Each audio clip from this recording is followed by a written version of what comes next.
बुलढाण्यात सीटूचे जेल भरो आंदोलन, हजारो कामगारांचा प्रचंड सहभाग. आपण पाहत आहोत बहुजन इंडिया न्यूज टुडे. चला तर पाहूयात कामगारांच्या मोर्चाची बातमी. केंद्र व राज्य सरकारच्या कंत्राटीकरण, खाजगीकरण आणि कामगार विरोधी धोरणांच्या निषेधार्थ centre of Indian trade unions सीटूच्या वतीने आज बुलढाणा जिल्हाधिकारी कार्यालयासमोर जेल भरो आंदोलन करण्यात आले. या आंदोलनात जिल्ह्यातील हजारो कामगारांनी मोठ्या संख्येने सहभागी होत सरकारविरोधात जोरदार घोषणाबाजी केली. केंद्र व राज्य सरकारकडून कंत्राटीकरण आणि खाजगीकरणाला मोठ्या प्रमाणात प्रोत्साहन दिले जात असल्याने कोट्यावधी कामगारांमध्ये असुरक्षिततेची भावना निर्माण झाली आहे. सरकारने कामगार हिताचे जुने 29 कायदे बदलून 4 श्रमसंहिता लागू करण्याचा निर्णय घेतला असून या श्रमसंहितांमुळे कायमस्वरूपी रोजगार धोक्यात येऊन कामगारांचे शोषण वाढेल असा आरोप आंदोलनकर्त्यांनी केला. 4ही श्रमसंहिता तातडीने रद्द कराव्यात अशी प्रमुख मागणी यावेळी करण्यात आली. तसेच अंगणवाडी सेविका मदतनीस, आशा वर्कर्स, गटप्रवर्तक, शालेय पोषणाहार कामगार आणि अर्धवेळ स्त्री परिचर यांना सेवेत कायम करून सरकारी कर्मचाऱ्यांचा दर्जा द्यावा अशी मागणी करण्यात आली. तोपर्यंत या कर्मचाऱ्यांना किमान 30,000 रुपये वेतन, पेन्शन, ग्रॅच्युइटी आणि भविष्य निर्वाह निधी लागू करावा अशीही मागणी करण्यात आली.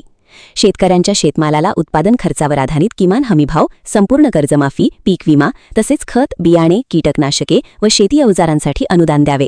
महागाई कमी करावी, जीवनावश्यक वस्तूंची साठेबाजी थांबावी, पूर्वप्राथमिक ते उच्च शिक्षण मोफत व दर्जेदार उपलब्ध करून द्यावे, कायमस्वरूपी रोजगार निर्माण करावा तसेच चांगल्या दर्जाची मोफत आरोग्यसेवा उपलब्ध करून द्यावी अशा विविध मागण्या आंदोलनातून करण्यात आल्या.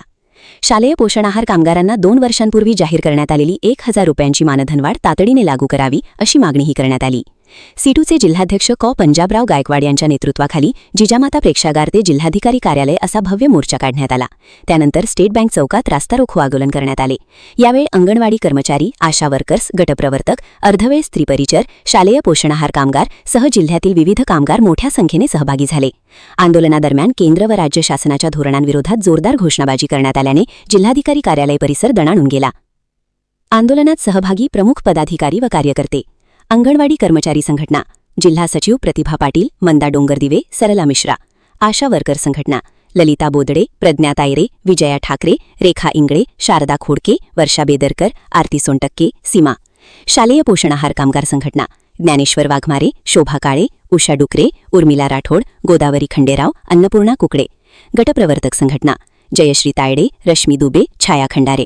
अर्धवेळ स्त्री परिचर संघटना, अध्यक्ष कुशीवर्ता शिंदे, सचिव शारदा खंडेराव तसेच कविताचं, अनुपमा जाधव, मुक्ता काकर, सीमा शेळके, शारदा लिंगायत, वैशाली राणे, मंदा मिसाळ, उर्मिला माठे, ज्योती खर्चे, निशा घोडे, संगीता मादनकर, वनमाला वानखेडे, सखुबाई श्रीनाथ, संगीता कस्तुरे, सावित्री कोकाटे, माया वाघ, मंजुषा झिने, गंगा आंभोरे, विजया शेळके, अनिता खडसे यांच्यासह असंख्य कामगार सहभागी झाले.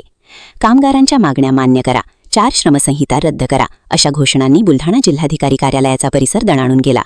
बहुजन इंडिया न्यूज टुडेसाठी बुलढाणा जिल्हा प्रतिनिधी उमेश मेढे. नमस्कार, मी अंगणवाडी सेविका आहे.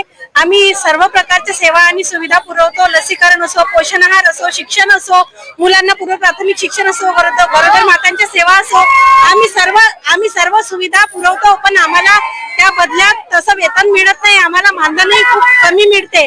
आमची अशी मागणी आहे, आम्हाला न्याय्य वेतन मिळावं. कमीत कमी 30,000 वेतन तरी आम्हाला द्यावं अशी आमची सरकारकडे मागणी आहे. आम्हाला 30,000 रुपये किंवा वाढत्या महागाई शासनाने ध्यानात घेता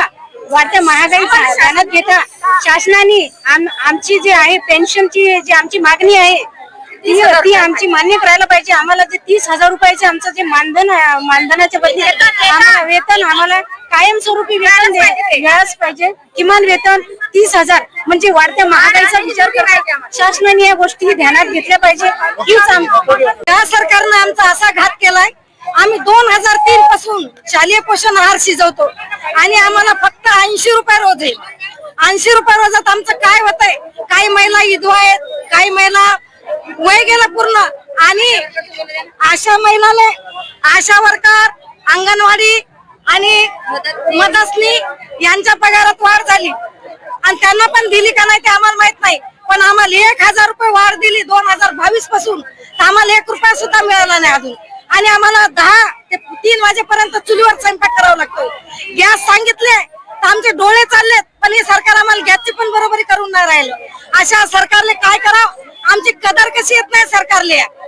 आमच्या जीवाची खेळणं चाललंय. कित्येक बाळाला डोळे गेले, चटके लागतात आणि आमच्या पगाराची वाढ काही व्हायला लागली. आम्हाला झाडावं लागतंय, भांडे धुवावं लागतात, सगळं शिक्षक लोक आम्हाला त्रास करतात. आणि सर साहेबांना आम्ही विनंती करतोय की या फडणवीस साहेबांनी आमच्यावर लय अत्याचार केलाय सर. आमचा पगार वाढत नाही, काय नाही. 2,500 रुपये आमच्या पान खायची आहे सर. आम्हाला फक्त 83 रुपये रोज पडतोय. 83 रुपये रोजात आम्ही मुलं सांभाळावं का दुःख झालं आम्हाला. गोळ्या खाऊन कामं करावं लागतात आम्हाला. 4 गोळ्या खातो आम्ही, पण आमची अजून कोणती सोय नाही. आमच्या शालेय पोषण आहाराचा खूप याने हे केलेलं आहे. म्हणून आमची मागणी सर आम्हाला कमीत कमी आहे ना 10 ते 11 हजार रुपये महिना द्यावा सरकारनं. आदेश